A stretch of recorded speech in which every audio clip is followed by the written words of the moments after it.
আসসালামু আলাইকুম রহমতুল্লাহি বরকাতু। আমার নাম মোহাম্মদ মেজবাউদ্দিন। আমাদের বাসা পটুয়াখালী সদর উপজেলা।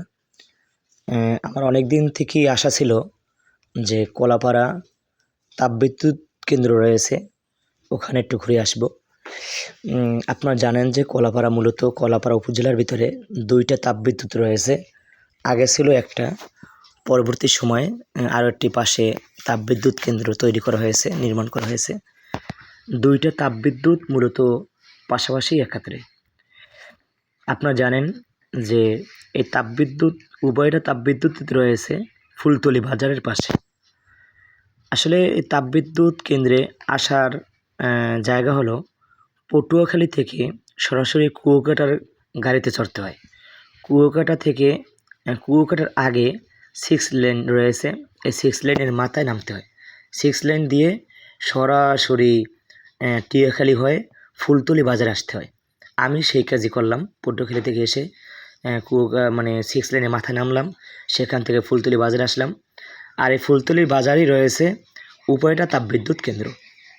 মূলত আগে একটি তাপবিদ্যুৎ কেন্দ্র ছিল, পরবর্তী আরেকটি উঠানো হয়েছে। ওই যে আপনারা দেখতে আছেন, ওইটা হলো পুরাতন তাপবিদ্যুৎ কেন্দ্র।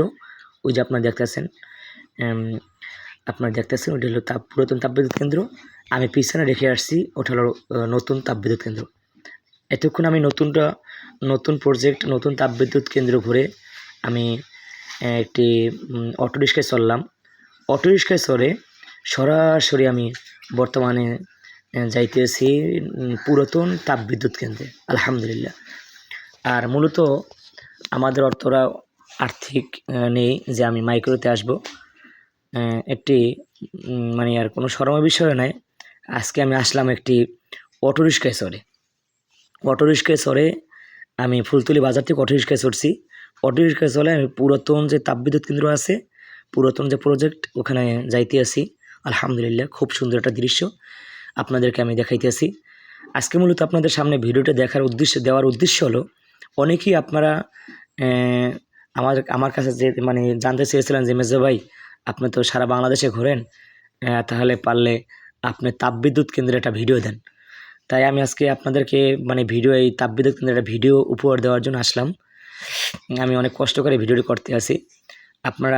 আপনাদের কাছে আমার একটা অনুরোধ, আপনারা আমার এই চ্যানেলটি সাবস্ক্রাইব করবেন এবং এরকম সারা বাংলাদেশে যত সফর আছে, বিভিন্ন জায়গা সুন্দর সুন্দর দৃশ্য আছে, ইনশাল্লাহ যদি আমার চ্যানেলটি সাবস্ক্রাইব করেন, আশা করি বাংলাদেশের বিভিন্ন সুন্দর দৃশ্য আপনারা দেখতে পাবেন।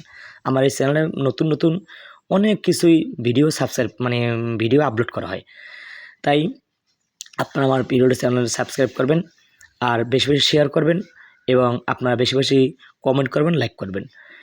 যাই হোক, আমি বলতে চাই যে এই পুরাতন তাপবিদ্যুৎ কেন্দ্রের পাশে রয়েছে বিশাল বিশাল ঝাউ গাছ এবং শৈলে গাছ।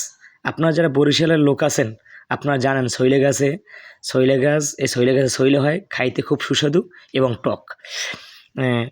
এই যে পুরাতন প্রজেক্ট দেখতে আছেন, এই যে আমি নদীর পাড়ে যে বর্তমানে যাইতে আছি, এই নদীর পাড়েই রয়েছে পুরাতন প্রজেক্ট, পুরাতন তাপবিদ্যুৎ। আর বিশেষ করে নতুন তাপবিদ্যুৎ আর পুরাতন তাপবিদ্যুৎ উভয়টাই নদীর পাড়ে। তবে পুরাতন যে তাপবিদ্যুৎ কেন্দ্র রয়েছে, এইটা মূলত একবার নদীর পাড়ে, ওপারে রয়েছে রাঙ্গাবালি। ওই যে আপনারা দেখতে আছেন, এইটা হলো পুরাতন তাপবিদ্যুৎ কেন্দ্র। দেখতে খুব সুন্দর লাগে। আপনি এখানে আসবেন, আমি নদীর পাড়ে আসি। আসসালামু আলাইকুম।